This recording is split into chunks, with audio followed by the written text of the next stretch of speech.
할렐루야.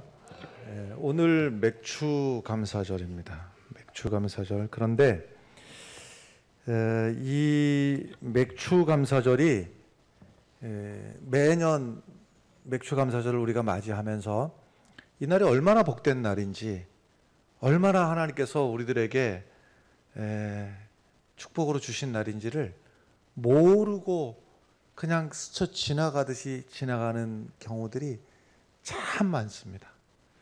실제로 교회 다니는 모든 성도들 가운데서 맥주 감사절이 얼마나 하나님께서 우리에게 주신 기쁜 날이고 축복의 날인지를 그냥 모르고, 심지어는 부담스럽게 생각하고 지나가는 사람도 있고, 또 맥주절이 뭔 날인지를 아예 생각하지도 않고 지나가는 경우도 있습니다. 그 단어 자체가 낯설어 가지고 교회에 처음 나오시는 분들 중에서는 전에 마시던 맥주 생각해서 교회에도 뭐 맥주와 관련된 무슨 뭐가 있나 뭐 이렇게 생각하시는 분도 아예 없지는 않습니다.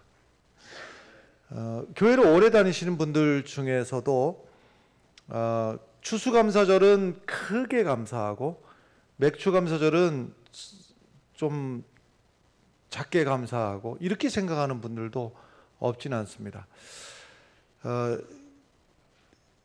믿음의 사람들 가운데서 내 안에 모두가 성령께서 오셔서 성령이 내 안에 계시니까 예수 그리스도를 나의 구주로 고백하고 나의 하나님으로 우리가 믿고 사는 것이죠. 그런데 이제 문제는 뭐냐면, 성령은 내 안에 오셨는데 성령이 충만한 그리스도인이 있고 그렇지 못한 그리스도인이 있습니다.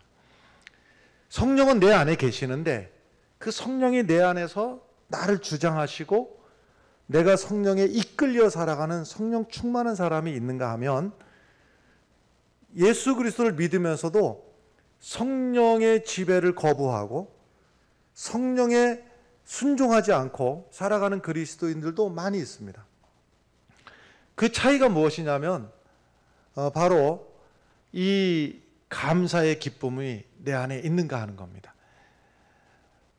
바로 이 맥주 감사절에 신약에서는 성령께서 우리에게 오셨고 성령께서 우리에게 오심으로 말미암아서 성령의 지배를 받고 살아가는 사람들은 날마다 하나님 앞에 그 감사함이 늘 넘쳐나고, 그래서 성령 충만한 사람들은 사실 1년 365일이 늘 감사절이죠. 늘 감사합니다. 그런데 오히려 반대로다가 이 맥주 감사절에 대해서 부담을 느끼시는 경우도 있습니다. 이 절기가 잊어버릴 만하면 하나씩 이렇게 찾아오나, 헌금을 얼마를 할까? 헌금을 얼마를 해야지 체면치레가 될까? 얼마나 부담스럽겠습니까? 이렇게 접근을 하게 되면요. 그러나 실제로 믿음을 가진 사람들 중에서 이 감사절의 이 축복을 알지 못하고 부담으로 여기시는 경우가 실제로 많이 있습니다. 이사야서 말씀에 이해가 안 되는 말씀이 있는데요. 이사야서 1장 14절의 말씀을 보면 잘 이해가 안 됩니다. 내 마음이, 하나님의 마음이 너희의 월삭과 정한 절기를 싫어한다 그랬어요.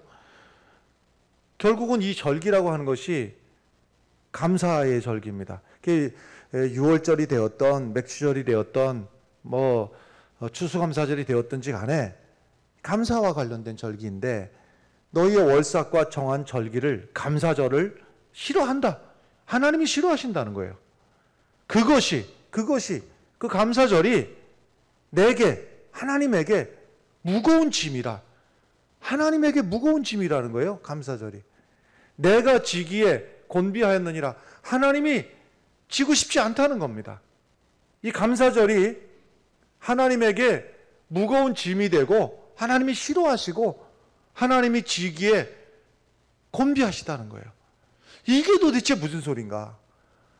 아니, 감사절이 되어서 우리가 하나님 앞에 예물을 드리고 우리가 제사를 드리고 하나님 앞에 예배 드리고, 우리가 부담스럽다는 말은 뭐 믿음이 부족해서 그렇구나라고 이해하면 되는데, 하나님께서 감사절을 싫어하시고 감사절을 무거워하신다는 거예요.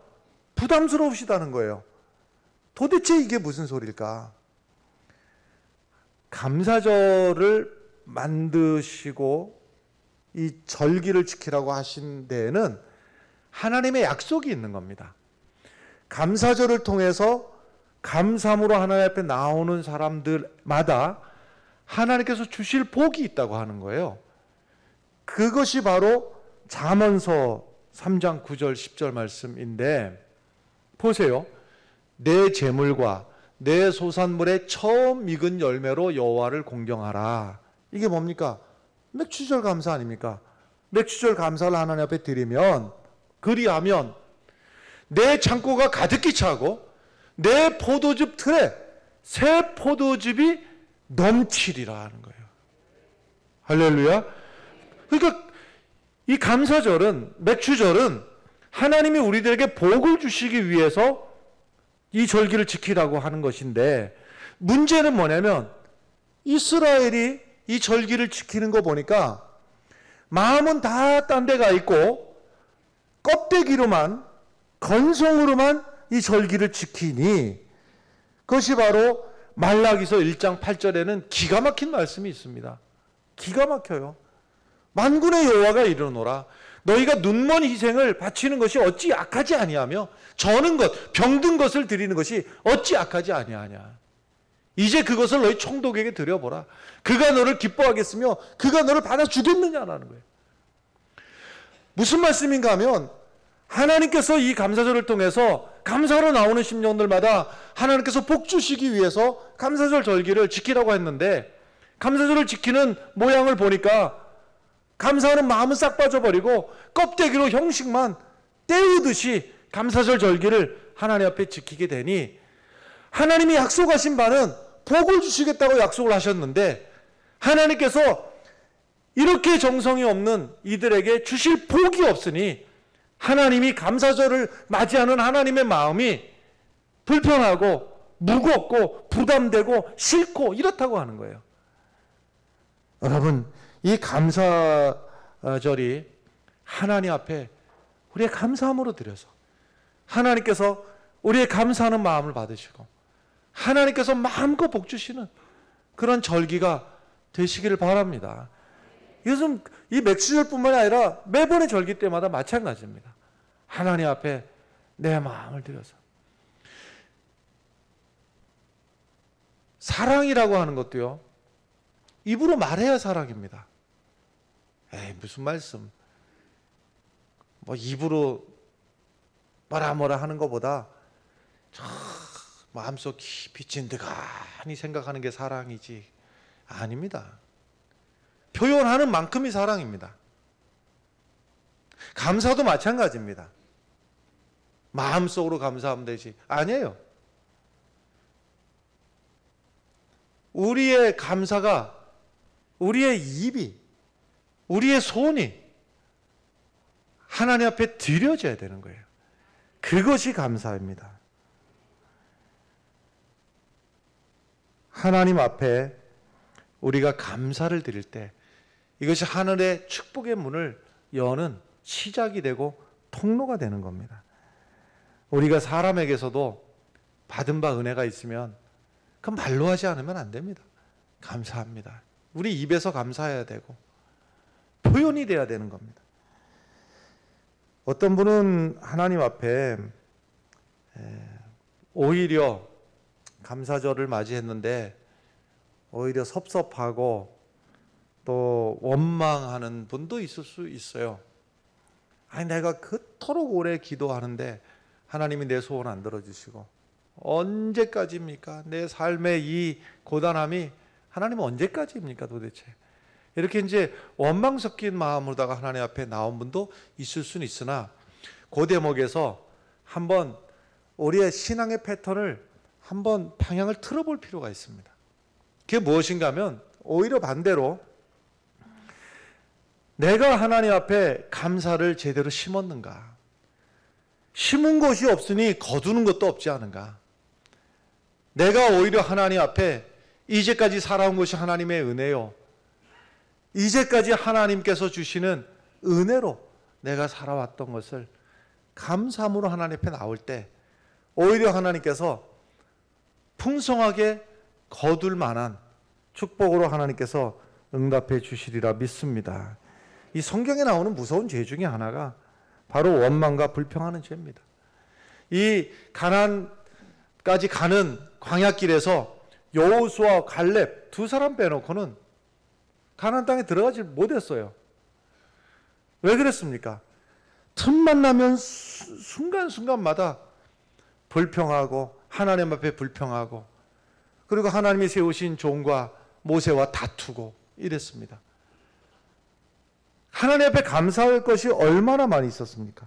40년 동안 의복이 헤어지지 않고 발이 부르트지지 않고 날마다 하나님이 만나를 먹여주시고 하나님께서 홍해를 갈라주시고 구름기둥 불기둥으로 인도해 주시고 하나님의 그 은혜가 얼마나 많은데요, 순간마다 내 마음에 들지 않으면 마실 물이 없다고 모세와 다투고 하나님 앞에 불평하고 순간순간마다 그랬습니다. 왜 그러는가 하면 우리 지난날을 잊어버리기 때문에 그렇습니다. 지난날에 주신 하나님의 은혜를 다 잊어버리고 지금 내 앞에 있는 불평스러운 일에 억눌려 가지고, 그래서 하나님 앞에 눌려 가지고서는 감사를 못하는 거예요. 지금 내 앞에 있는 그것이 크든 작든 불편한 것들에 눌려 가지고 감사를 잃어버리고 사는 거예요. 여러분, 하나님 앞에 받은 바 은혜를 감사할 때 내 앞에 있는 문제도 물러가고, 문제가 물러가든지 내가 그 문제를 넘어설 수 있는 능력을 주시든지 하나님께서 내게 새 길을 열어주실 것입니다. 아브라함을 인도하신 하나님이, 이삭을 인도하신 하나님이, 야곱을 인도하신 하나님이 오늘도 하나님 앞에 감사함으로 나가는 심령들마다 하나님께서 인도해 주시리라 믿습니다. 자신이 어떤 사람인지를 보려면 자기 자식을 보는 게 제일 정확합니다. 내 자식, 너는 어디서 너 같은 게 나왔니? 여러분, 그런 소리 하지 마십시오. 내게서 나온 자식입니다. 내 자녀를 보면서 만에 하나 감사할 줄 모른다면 여러분, 심각한 겁니다. 물은 반드시 위에서 밑으로 흐릅니다. 아래에서 위로 흐르는 법이 없습니다. 내 자녀가 감사할 줄 모른다면 그 자녀를 나무랄 일이 아니라 하나님 앞에 나부터 하나님 앞에 감사할 줄 모르는구나. 나의 감사를 보고 내 자녀의 입에서 감사가 넘쳐야 되고, 그 넘치는 감사를 보시고 하나님께서 내 자녀에게 복의 복을 더해 주시고 대를 이어가며 더 번성하게 하시는 은혜가 여러분들 가정가정들마다 있기를 바랍니다. 이것은 나의 운명뿐만이 아니라 내 자녀의 운명을 결정짓는 일입니다. 내가 감사할 줄 모른다면 내 자녀가 감사할 줄 모르고 하나님의 축복이 그에게 닫혀버리게 되는 것이고, 반대로 하나님 앞에 감사할 줄 아는 믿음을 보시고 나만 흥하고 번성하는 것이 아니라 내 자녀가 하나님 앞에 감사할 줄 알고 내 자녀의 감사가 하나님 앞에 드려짐으로 내 자녀의 앞길이 번성하고 하나님께서 그 마음의 소원들을 이루어 주시고 하나님께서 도와주시어서 안 될 일로 되게 하시고 꿈꾸는 일들이 이루어지게 하시리라 믿습니다. 여러분, 우리가 얼마나 참 자기중심적이에요. 아주 자기중심적입니다. 내가 누리는 것은 마땅하고 당연한 것으로 여기는 겁니다. 말하자면 이 지구상의 이 많은 사람들 가운데서 하나님께서 나를 꼭 집어서 나를 선택하셔서 나를 구원받은 백성 삼아주시는 거 아닙니까? 믿습니까, 여러분? 하나님이 나를 지나칠 수도 있었습니다. 하나님이 얼마든지 하나님의 주권으로 하나님이 나를 스쳐 지나갈 수도 있었습니다. 하나님이 나를 구원하지 않을 수도 있었습니다. 그런데 하나님이 나를 스쳐 지나가지도 않으시고 하나님이 나를 버리지도 아니하시고 나를 모른 척도 아니하시고 하나님이 하필이면 나를 꼭 집어서 내 안에 성령을 부어주시고 내 마음을 열어주셔서 예수 그리스도를 믿어지게 하시고 구원받게 된 것, 이것이 어떻게 당연한 일이냐 말입니다. 결코 당연한 일이 아니라 하나님 앞에 우리가 감사해야 될 일입니다. 특별한 일이 내 안에 일어난 겁니다, 여러분. 특별한 선택을 받았고 특별한 은혜를 누린 것입니다. 할렐루야. 이것을 당연하게 여겨서는 안 될 것입니다. 여러 가지 감사할 일이 많이 있겠지만 하나님이 아무 자격도 없는 나를 하나님의 자녀 삼아주시고 구원받은 백성 되게 하셨으니 하나님 앞에 우리가 감사함으로 나가야 될 줄로 믿습니다. 그렇다면 하나님의 더 크신 은혜가, 우리에게 주실 은혜가, 주실 복이 있다고 하는 겁니다. 하나님께서 이스라엘 백성들, 하나님의 사람들이 지켜야 될 세 가지 절기를 주셨다고 그랬지 않습니까?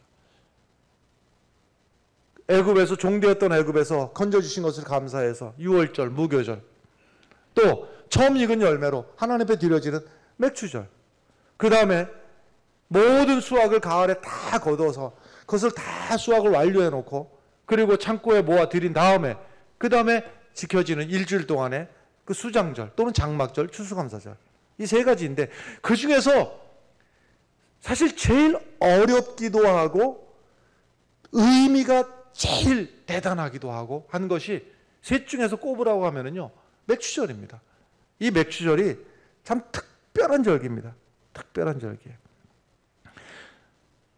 추수감사절은 크게 감사, 맥주감사절은 스쳐 지나가듯이 때우듯이 감사가 아닌 거예요. 이 일에 대해서 오늘 본문 말씀은 딱 규정을 하고 있어요. 14절의 말씀 보면 너희는 너희 하나님께 예물을 가져오는 그날까지 떡이든지 볶은 곡식이든지 생이삭이든지 먹지 말지니 이는 너희가 거주하는 각처에서 대대로 지킬 영원한 규례라 그랬습니다. 스쳐 지나가듯이 지키는 절기가 아니라 맘먹고 작심하고 영원히 대대로 지켜야 될 규례라. 할렐루야. 그런데 생각해 보십시오. 이 지키기가 얼마나 쉽지 않은가. 여기는 맥주절을 지키는 데는 특별한 믿음이 여기에 얹어지는 겁니다.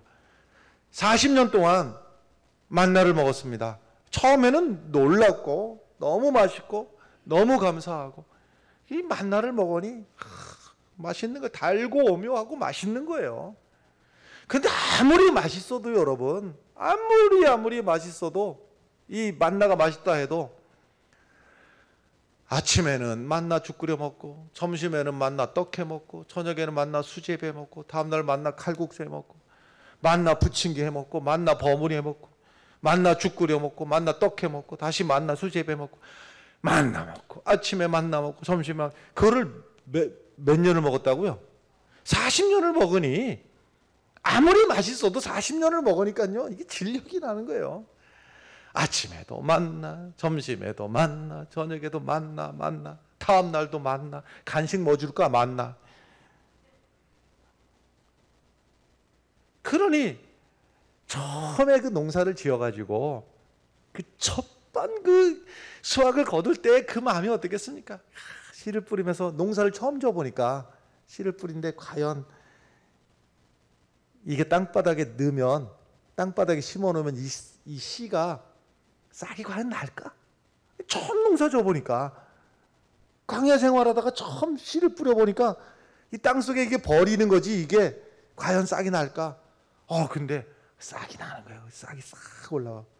잘하는 거야 이게. 그 때가 돼가지고 이거 수확을 할 때, 첫 번 수확을 할 때 그 얼마나 막 가슴이 떨리고, 그리고 얼마나 먹어보고 싶겠습니까? 지금까지 그냥 아침에도 만나, 점심에도 만나, 저녁에도 만나, 밤참도 만나, 뭐 간식도 만나 먹다가 이제 처음 이제 이 곡식을 수확을 해가지고 먹어보려니까 얼마나 기대가 되고 먹고 싶고 맛이 있겠어요. 그런데 말이죠, 이 일에 대해서 하나님이 딱 정해버렸어요. 뭘 정했느냐? 먹지 말라라는 거예요. 볼까요? 10절 말씀 보면, 10절 말씀 보면 이스라엘 자손에게 말하여 이르라. 너희는 내가 너희에게 주는 땅에 들어가서 너희의 곡물을 거둘 때에 너희의 곡물의 첫 이삭, 첫 번 거둔 거, 첫 단, 한 단, 처음 한 단, 첫 번째 거둔 거, 그것을 먹지 말고 어디로 가져가요? 제사장에게로 가져가고, 제사장에게 드리는 것은 제단에 바치는 거예요. 내가 못 먹는 거예요. 조금 전에 14절 읽었습니다만 다시 한번 봐봐요. 14절 보면 너희는 너희 하나님께 예물을 가져오는 그날까지 떡이든지 볶은 곡식이든지 심지어는 생으로 생이삭을 비벼서도 먹을 수 있잖아요. 생이삭이든지 먹지 말지니. 먹으면 안 된다. 그러니 여러분, 아니 많이 먹어보다가 중간쯤에 드리는 것도 뭐 남아돌지는 않을 테니까 그것도 위대한 믿음이지만 이 첫 번째 것을 드리는 이 믿음은 위대한 믿음인 거예요. 하나님이 복을 주실 수밖에 없는 믿음인 거예요.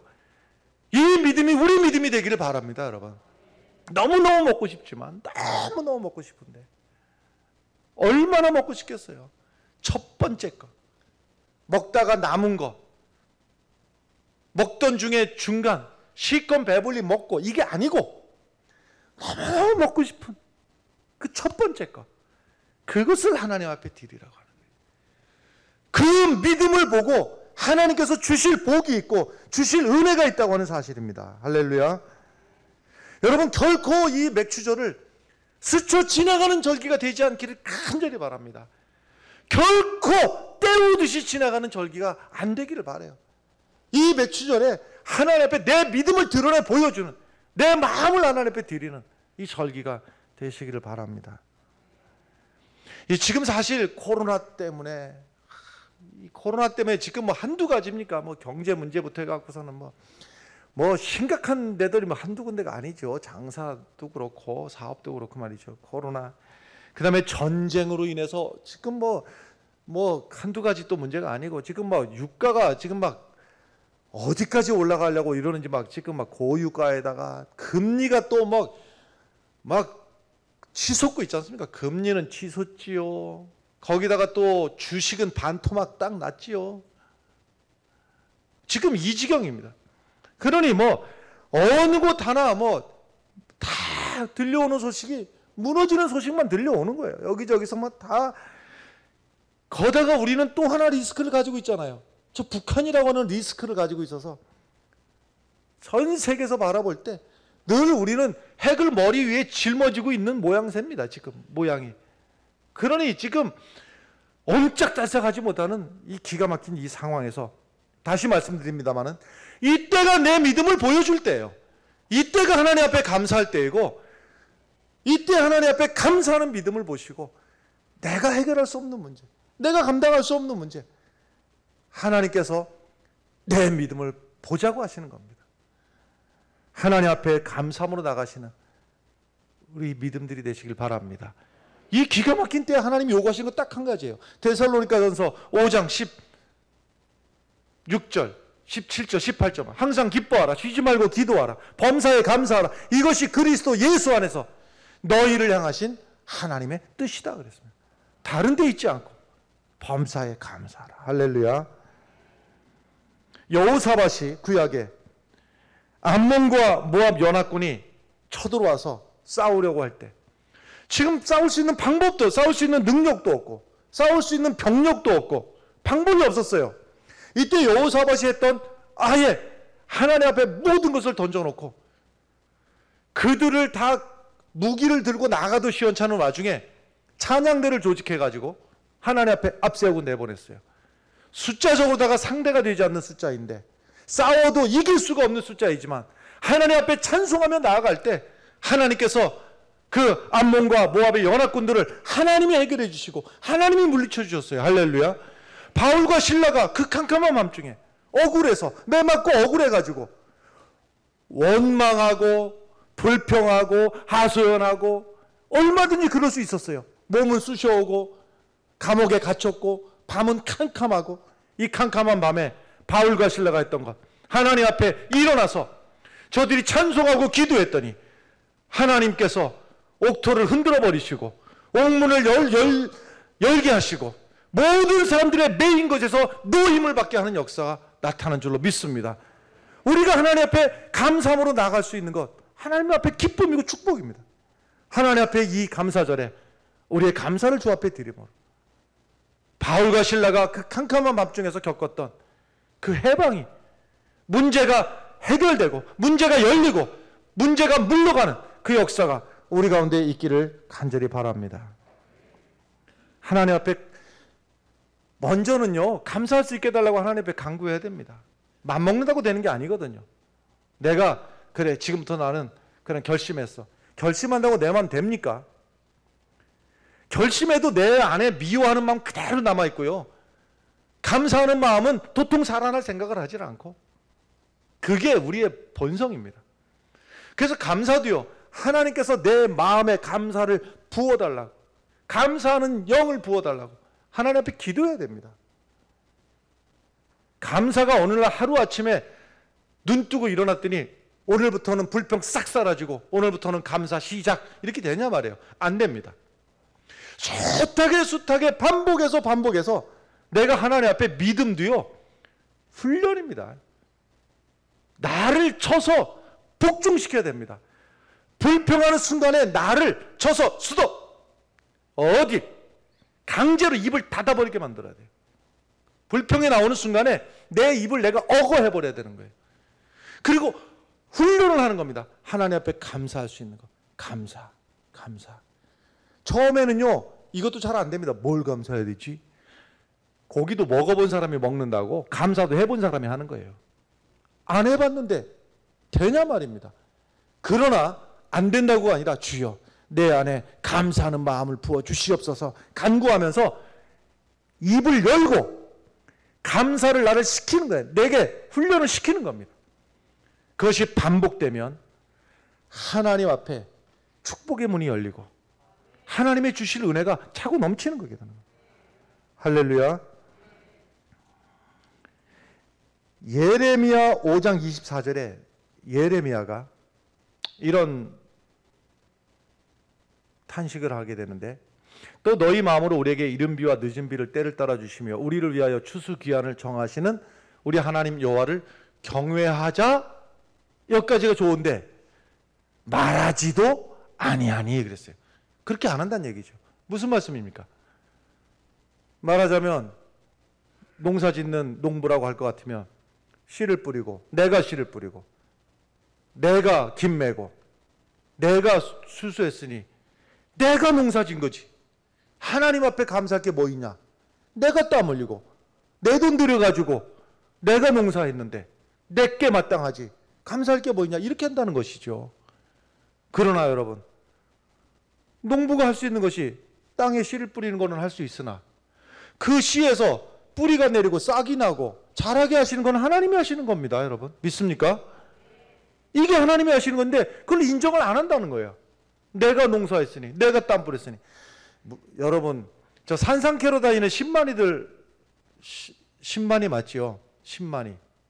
신만이들도요 산에 오르기 전에 며칠 전부터 나름대로요 그 육신적인 생활도 정결케 하고 조심하고, 그리고 산에 들어갈 때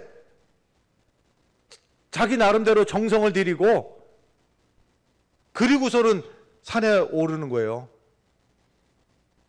신만이들이 결국 신만이가 땀 흘리고 자기 발로 땀 흘리고 다니고 자기가 노력해갖고 이 산 저 산 올라가지고 산삼을 캐는 거지만, 그들의 믿음이 뭐냐면 내가 아무리 열심히 다녀도 저 산신령님이 산삼을 내게 주셔야지 내가 산삼을 얻는다고 하는 거예요. 딱 이 대목을 보면요 바리새인들을 향한 주님의 꾸중이 떠오르죠. 너희들의 의의가 오히려 이방인들만도 못하다. 이방인들만도 못하다. 여러분 오해하지 마십시오. 산신령이 산삼을 준다고 저는 생각하지 않습니다. 산신령이 뭐 복을 준다고도 생각하지 않아요. 뭐 그들의 신앙이 옳다고도 생각하지 않아요. 그러나 주님의 그 말씀이 기억나는 거예요. 너희 의의가 이방인들만도 못하다. 우리의 정성이, 우리의 감사하는 이 마음이 신만이들 정성 들이는 것보다 못해서야 되겠느냐 이 말입니다. 하나님 앞에 여러분 우리의 감사가, 우리가 다시 말씀드리지만 밭을 갈고 땀을 흘리고 가꾸고 하는 것, 농부가 하는 건 맞지만 중요한 것은 하나님이 거두게 하신다는 사실입니다. 여러분 그런 의미에서 우리의 이제 한 해 중간을 지나면서 지나간 6개월도 하나님의 은혜였습니다. 또 앞으로 살아갈 날들도 하나님의 은혜로 살아가길 바랍니다. 소망하며 감사하는, 그래서 하나님의 은혜로 더 큰 은혜로 채워지는 우리 성도들 가정가정들이 되시길 간절히 바랍니다.